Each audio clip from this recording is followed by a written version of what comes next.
بسم اللہ الرحمن الرحیم نحمدہ ونصلی علی رسولہ الکریم اما بعد۔ آج آپ کے سامنے دوسرے پارے کا خلاصہ پیش کرنا ہے جو 16 رکوعات یعنی سورہ بقرہ کے رکوع نمبر 17 سے لے کے 23 تک یہ 16 رکوعات پر دوسرا پارہ مشتمل ہے۔ دوسرے پارے کی ابتدا میں تحویل قبلہ کا ذکر ہے۔ مدینہ المنورہ میں ہجرت کرنے کے بعد آپ علیہ الصلاۃ والسلام نے تقریباً 16 ماہ تک بیت المقدس کی طرف رخ کر کے نمازیں ادا کی، لیکن آپ علیہ الصلاۃ والسلام کی دلی آرزو یہ تھی کہ کعبۃ اللہ کو مسلمانوں کا قبلہ قرار دیا جائے، جو کہ ملت ابراہیمی کا ایک حسی اور ظاہری شعار تھا۔ آپ علیہ الصلاۃ والسلام کی آرزو کی تکمیل ہوئی کہ اللہ تبارک و تعالی نے تحویل قبلہ کا حکم نازل فرمایا۔ فَوَلِّ وَجْهَكَ شَطْرَ الْمَسْجِدِ الْحَرَامِ، مسجد حرام بیت اللہ کو قبلہ قیامت تک قرار دے دیا گیا۔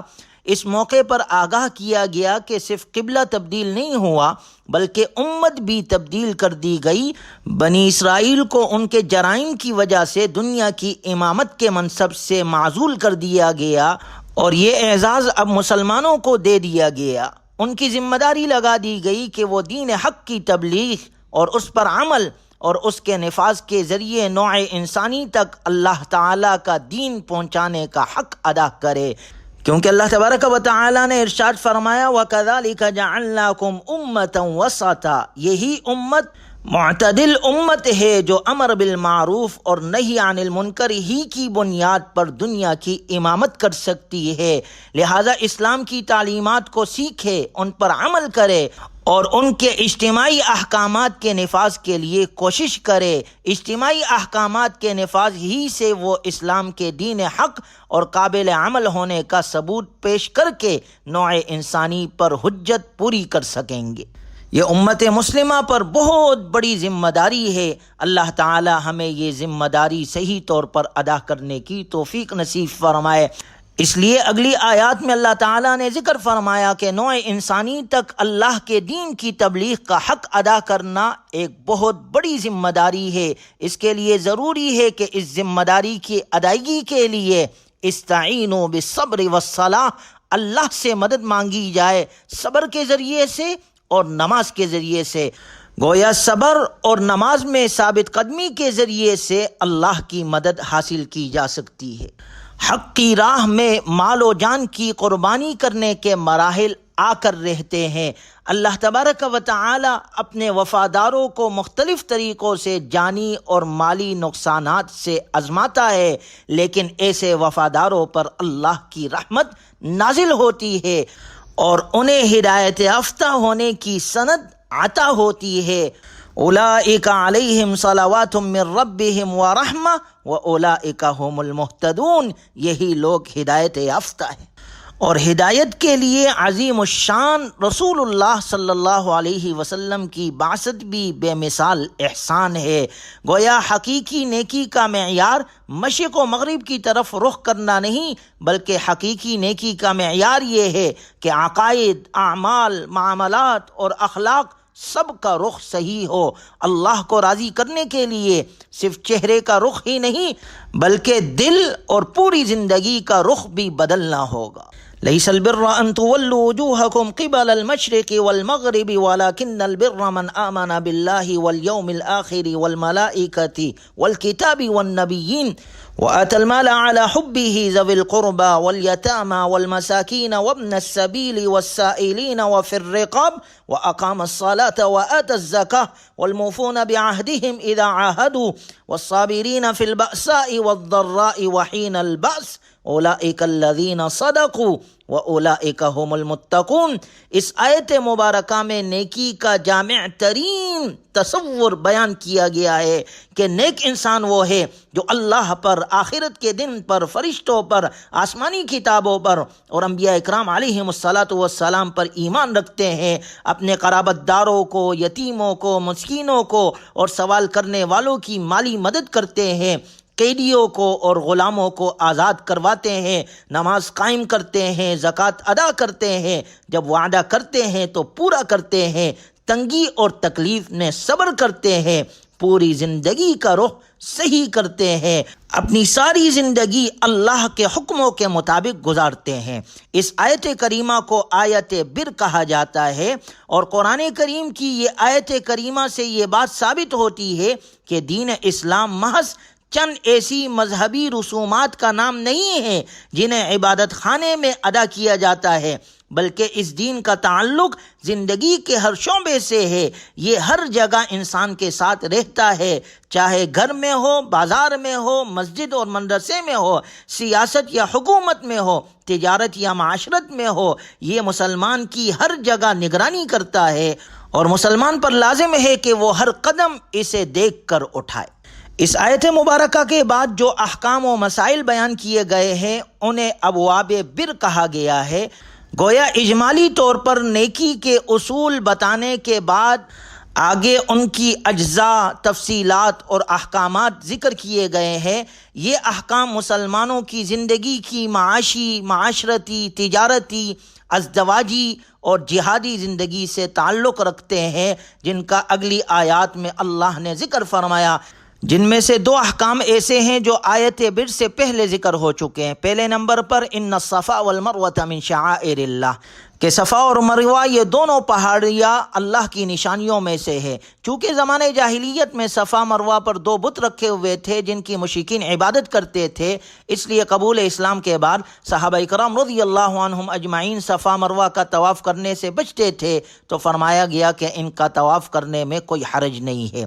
دوسرا حکم انما حرم علیکم المیتۃ والدم ولحم الخنزیر وما اہل بہ لغیر اللہ، کہ مشرکین از خود بعض چیزوں کو حلال اور بعض کو حرام ٹھہرا لیتے تھے۔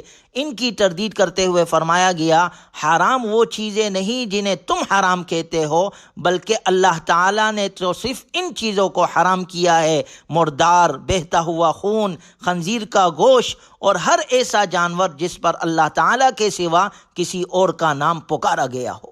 تیسرا حکم یا ایھا الذین آمنوا کتب علیکم القصاص فی القتل، شریعت اسلامیہ کی بنیاد عدل پر ہے، اس لیے مسلمانوں پر قصاص فرض کیا گیا ہے، یعنی مقتول کے بدلے قاتل کو بھی قتل کیا جائے گا، چاہے مقتول اور قاتل کے درمیان سماجی، خاندانی، مالی اور جسمانی اعتبار سے کتنا ہی تفاوت کیوں نہ ہو۔ قصاص میں زندگی ہے، قاتل کی بھی اور مقتول کی بھی۔ جب قاتل کو اپنے جرم کی سزا ملنے کا یقین ہو گیا تو وہ شدت غضب کی وجہ سے باوجود اپنے ہاتھ قتل سے روک لے گا۔ اس کے رک جانے سے مقتول اور قاتل دونوں بلکہ ان کے خاندان بھی قتل و قتال سے بچ جائیں گے۔ اسلام نے قتل کی سزا میں رحمت اور عدل دونوں چیزوں کو جمع کر دیا ہے۔ مقتول کے اولیاء اور ورثاء اگر قصاص کا مطالبہ کرے تو یہ عدل ہوگا، اور اگر معاف کر دے یا دیت لینے پر راضی ہو جائے تو یہ فضل و احسان اور رحمت ہے۔ چوتھا حکم کتب علیکم اذا حضر احدکم الموت ان ترک خیرا الوصیۃ للوالدین والاقربین بالمعروف حقا علی المتقین، کہ ایسا صاحب مال جسے اپنے موت قریب آ جانے کا احساس ہو جائے اس پر لازم ہے کہ وہ اپنے مال کے بارے میں وصیت کر جائے۔ پانچواں حکم یا ایھا الذین آمنوا کتب علیکم الصیام کما کتب علی الذین من قبلکم لعلکم تتقون، کہ اے ایمان والو تم پر روزے فرض کیے گئے جیسے کہ تم سے پہلوں پر فرض کیے گئے تھے تاکہ تم متقی بن جاؤ۔ ہر مسلمان بالغ مرد عورت پر اللہ نے رمضان المبارک کے روزے فرض فرمائے ہیں۔ اللہ تعالی ہمیں اس کا اہتمام کرنے والا بنایا ہے۔ آگے اللہ نے رمضان المبارک کی فضیلت ذکر فرمائی، شہر رمضان الذی انزل فیہ القرآن، کہ رمضان المبارک میں قرآن کریم نازل کیا گیا، اس لیے اس ماہ کو بڑی برکتیں حاصل ہے۔ اگلا حکم اللہ نے ذکر فرمایا یسألونک عن الاہلہ، کہ یہ لوگ آپ سے چاند کے بارے میں سوال کرتے ہیں۔ قمری تاریخوں کا استعمال فرض کفایہ بھی ہے اور اسلامی شعار بھی ہے۔ کئی عبادتوں کا دار و مدار انہی کی معرفت پر ہے، جیسے رمضان کے روزے، اسی طرح حج بیت اللہ ہے، اسی طرح زکوٰۃ کی ادائیگی ہے۔ یہ سب قمری مہینوں کے حساب سے ادا کیے جائیں گے۔ اگلا حکم مسلمانوں کے لیے وقاتلوا فی سبیل اللہ الذین یقاتلونکم ولا تعتدوا، مسلمانوں پر جہاد و قتال فرض ہے۔ جہاد کا مقصد اعلاء کلمت اللہ ہے، چونکہ حق اور باطل، خیر و شر کے درمیان ٹکراؤ ازل سے ہے اور ابد تک رہے گا، اسی لیے جہاد بھی ہمیشہ سے ہے اور ہمیشہ رہے گا۔ مسلمانوں پر لازم ہے کہ وہ جہاد کے لیے ہمیشہ مستعد رہے اور دشمن کے سامنے کمزوری ظاہر نہ کرے اور اعلاء کلمت اللہ کے لیے اپنی جان و مال کی بازی لگائے۔ اگلی آیات میں حج بیت اللہ کا ذکر ہے۔ الحج اشہر معلومات، کہ حج کے مہینے معلوم ہے۔ اسلام کے ارکان میں سے ایک اہم رکن حج بیت اللہ بھی ہے۔ اللہ تعالیٰ چاہتے ہیں کہ پوری دنیا سے مسلمان سال میں ایک بار مساوات کا عملی مظاہرہ کرتے ہوئے بلد حرام میں جمع ہو اور وہاں اس کے بتائے ہوئے طریقے کے مطابق حج کے مناسک اور اعمال ادا کرے۔ وَأَتِمُّ الْحَجَّ وَالْعُمْرَةَ لِلَّهِ، کہ حج اور عمرہ اللہ کے لیے ادا کرو۔ حج کے مہینے مخصوص ہے، البتہ عمرہ پورے سال میں کسی بھی وقت ادا کیا جا سکتا ہے۔ اگلی آیات میں انفاق فی سبیل اللہ کا ذکر ہے۔ یسألونک ماذا ينفقون، سوال کرتے ہیں کہ ہم کہاں خرچ کریں۔ قل ما انفقتم من خیر فللوالدین والاقربین والیتامی والمساکین وابن السبیل۔ اس ضمن میں یہ بتایا گیا ہے کہ اہمیت اس بات کو حاصل نہیں ہے کہ کیا خرچ کیا جاتا ہے، اصل اہمیت اس بات کو حاصل ہے کہ کہاں خرچ کیا جاتا ہے۔ نمبر 2، کس نیت سے خرچ کیا جاتا ہے۔ نمبر 3، اللہ کے دیے ہوئے جان و مال کو صحیح مصرف میں خرچ کرنا ضروری ہے۔ اس لیے مصارف ذکر کیے، والدین پر، عزیز و اقارب پر، یتیموں اور مسکینوں، اور اللہ کے راستے میں اخلاص نیت کے ساتھ اپنا مال خرچ کرو۔ اگلا حکم شراب اور جوے کے بارے میں ہے۔ اللہ تعالیٰ نے فرمایا قل فیہما اسم کبیر ومنافع للناس، شراب اور جوے میں اگرچہ ظاہری اور مادی منافع ہے، لیکن ان میں جسمانی، عقلی، مالی، اخلاقی اور معاشرتی اعتبار سے جو نقصانات ہیں وہ منافع کے مقابلے میں کہیں زیادہ ہے۔ آپ علیہ السلام نے شراب کو ام الخبائث یعنی خباثتوں اور گناہوں کی جڑ قرار دیا ہے۔ اللہ ہمیں ان گناہوں سے محفوظ فرمائے۔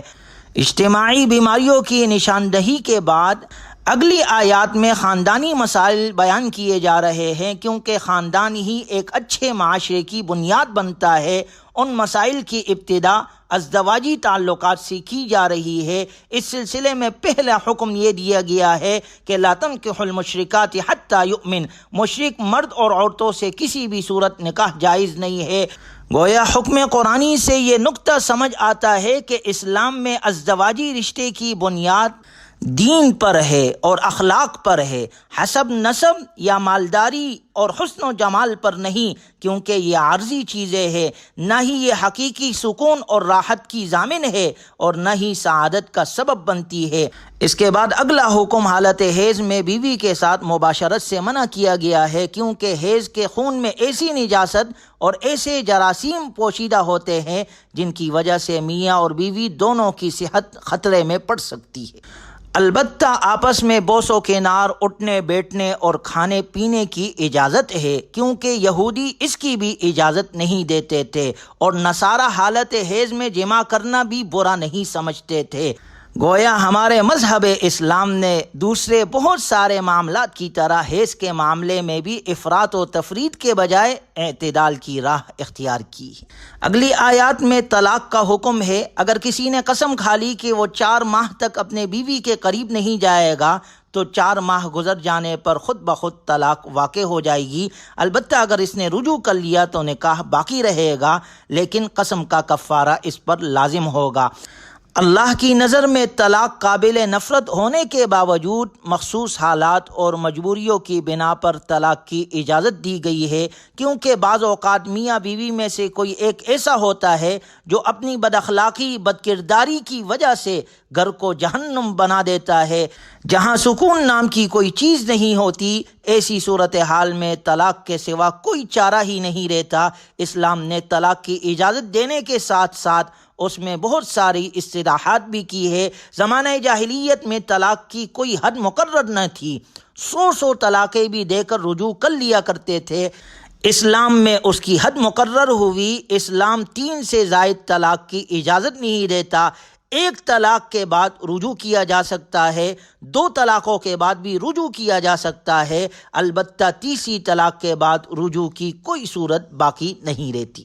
اس کے بعد حکم یہ ہے کہ شوہر نے مہر کی صورت میں بیوی کو جو کچھ دیا ہو اسے واپس لینے کی اجازت نہیں، البتہ خلا کی صورت میں جائز ہے۔ خلا یہ ہے کہ عورت اس شرط پر پورا مہر یا اس کا کچھ حصہ واپس دینے کے لیے آمادہ ہو کہ اسے طلاق دے دی جائے، اور خلا کے لیے زوجین میاں بیوی دونوں کی رضامندی ضروری ہے۔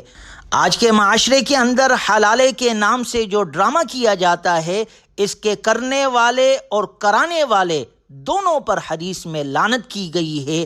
اس کاموں سے اپنے آپ کو بچانا چاہیے، اللہ ہماری حفاظت فرمائے۔ اس کے بعد رضاعت کا حکم ہے۔ چونکہ اسلام عدل اور احسان کا دین ہے جو کسی پر ظلم کی اجازت نہیں دیتا، خواہ بچہ ہو یا بڑا ہو، مرد ہو یا عورت ہو، اس لیے اسلام نے دودھ پیتے بچوں کے حقوق بھی بیان کیے ہیں کہ اگر بالفرض میاں بیوی میں جدائیگی واقع ہو جائے تو بھی دودھ پیتے بچے کی پرورش اور اسے دودھ پلانے کا زیادہ حق ماں ہی کو حاصل ہے، البتہ اس بچے پر جو خرچہ ہے وہ والد کے ذمے ہے۔